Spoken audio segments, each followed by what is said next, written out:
Shalom everyone, I am Naila from Alpha Bible College. Thank you for watching my videos. YouTube पर channel है straight from the Bible with Naila के नाम से, please like and subscribe ज़रूर कीजिएगा। मैं अपने यंगस्टर्स से कहना चाहती हूँ, अगर आप चाहते हैं कि आपका एक बहुत अच्छा ब्राइट फ्यूचर हो, अगर आप चाहते हैं कि खुदा आपकी ज़िंदगी में मुकम्मल तौर पर काम करे, ढेरों ब्लेसिंग्स हों, ऐसी ब्लेसिंग्स कि आप अपनी भी ज़रूरतें पूरी कर सकें, अपने ख़ानदान की ज़रूरतें पूरी कर सकें और आने वाले शख्स की जो आपकी लाइफ में है उसको भी एक अच्छी खुशहाल लाइफ दे सकें, तो आपको कहना चाहती हूँ खुदा को प्रायोरिटी दें, उसकी मर्ज़ी के मुताबिक अमल करना शुरू करें। जबकि ऐसा होता नहीं है। हमारे यंगस्टर्स को किस चीज़ की फ़िक्र होती है? अपने बेटर फ्यूचर की नहीं कि हम बनेंगे क्या। उनको फ़िक्र होती है कि हमारी लाइफ में कौन सी गर्लफ्रेंड आएगी, कौन सा बॉयफ्रेंड आएगा और फिर हम कैसे ज़िंदगी गुजारेंगे, हम किस तरह से जाएंगे, लाइफ को आगे लेकर जाएंगे।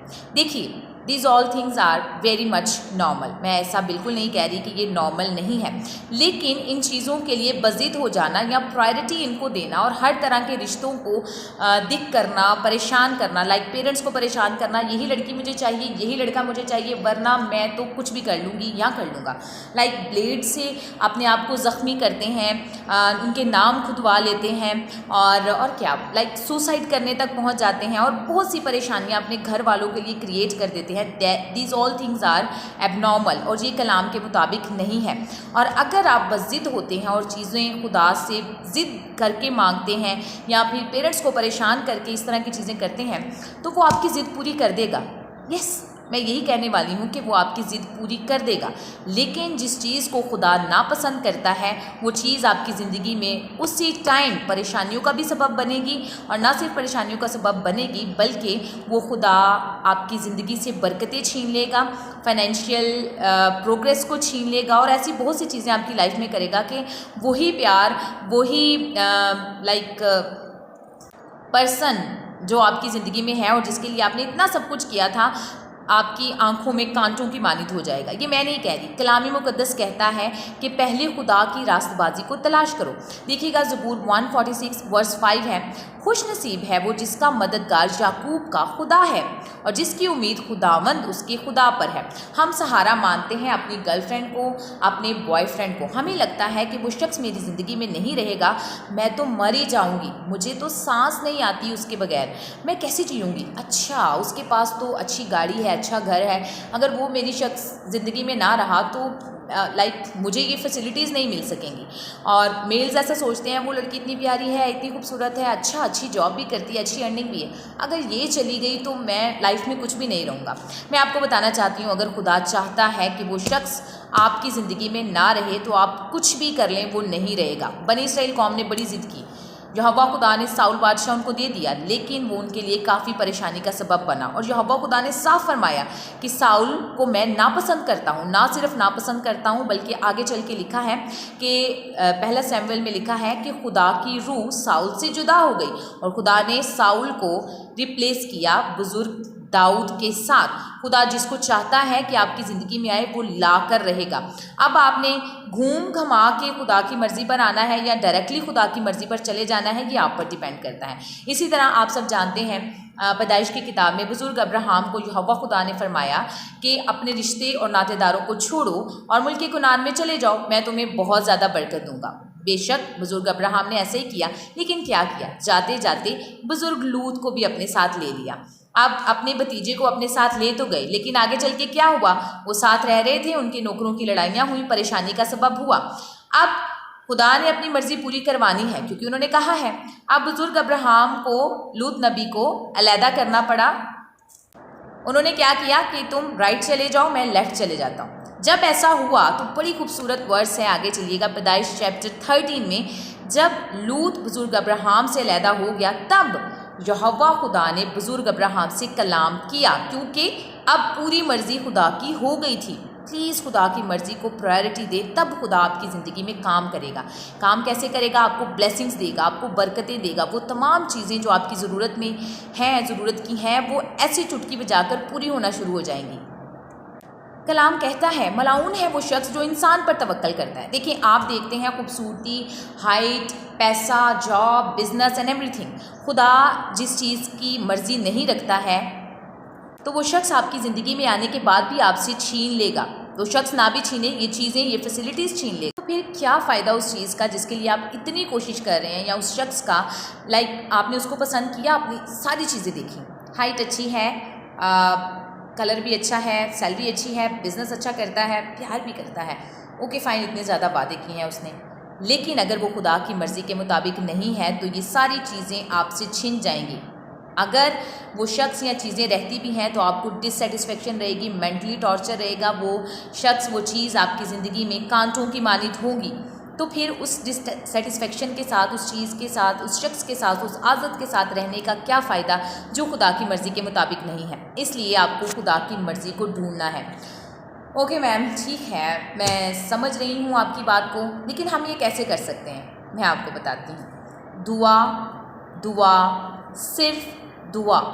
आपको खुदा के आगे सरेंडर करना है, खाली हाथ हो जाना है और कहना है ओके फ़ाइन, मैं सरेंडर कर रही हूँ, मुझे नहीं पता कौन शख्स होगा मेरी लाइफ में, कैसा होगा, आई डोंट नो, जो आपकी मर्ज़ी के मुताबिक है उसी को मेरी ज़िंदगी में लेके आएँ। देखिए मैं खाली हाथ हूँ, ये लें, आप मेरा हाथ पकड़ें और जहाँ आप चाहते हैं मुझे लेकर जाएं, मुझे ले जाएं, मैं हाजिर हूँ, मैं मौजूद हूँ।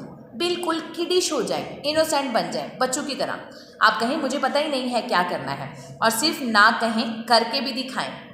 फिर आप देखिएगा कि आपका फ्यूचर किस कदर ब्राइट होता है। फिर वो शख्स जो भी होगा आपकी लाइफ में, आप उसके साथ सेटिस्फेक्शन से, खुशी से रह सकेंगी। देखिए इंसाल चैप्टर 16 है, वर्स 20 है, जो कलाम पर तवज्जो करता है भलाई देखेगा, और जिसका तवक्कल खुदावंद पर है मुबारक है।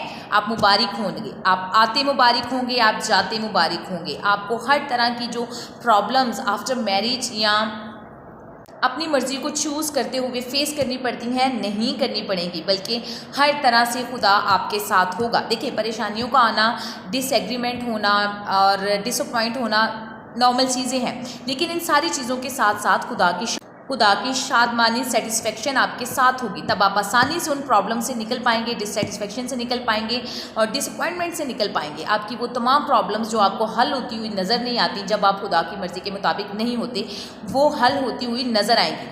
आज प्रॉब्लम होगी, कल उसका रास्ता भी निकल आएगा। परेशानियाँ आना नॉर्मल चीज़ें हैं, ये सारी चीज़ें होना नॉर्मल है, लेकिन जब खुदा की ज़ात आपके साथ होती है तो इन सारी अब नॉर्मल चीज़ों में आप सेटिस्फाइड होते हैं, आप शादमान होते हैं और खुश होते हैं दिल से। It's my personal experience.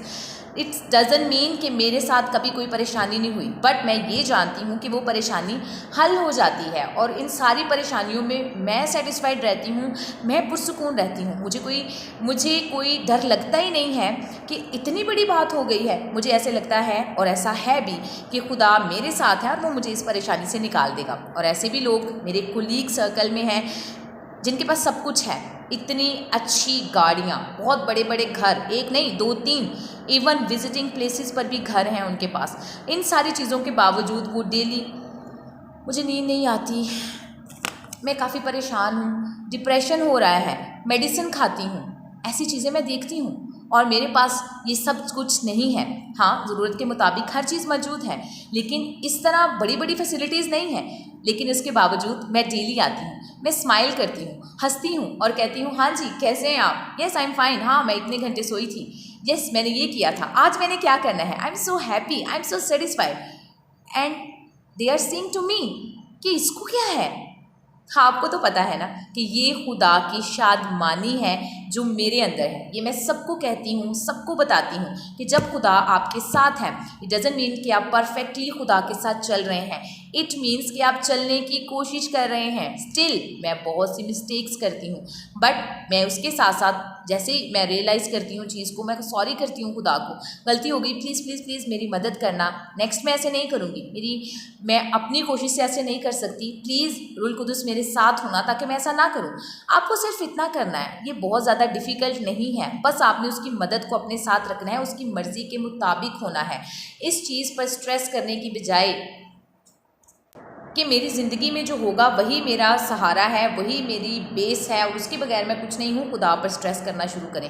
यकीन माने आप हर चीज़ ज़िंदगी में हासिल करेंगे। जो आपके पेरेंट्स आपको मना करते हैं ना, इस शख्स से शादी ना करो या ये ठीक नहीं है, ये वो शख्स आपको कहता है मैं ही हूँ सब कुछ, मैं तुम्हारे लिए ये, मैं तुम्हारे लिए वो, आपको इन चीज़ों का एहसास हो जाता है कि ऐसा तो कुछ भी नहीं था, एंड दैट्स कॉल्ड एक्सपीरियंस। आपके पेरेंट्स तो एक लास्ट वर्स देखेंगे, इफ्सियों चैप्टर 5 है, वर्स 16 to 17 है, और वक्त को गनीमत जानो क्योंकि दिन बुरे हैं, इस सबब से नादान ना बनो बल्कि खुदावंद की मर्ज़ी को समझो कि क्या है। Let's think about it.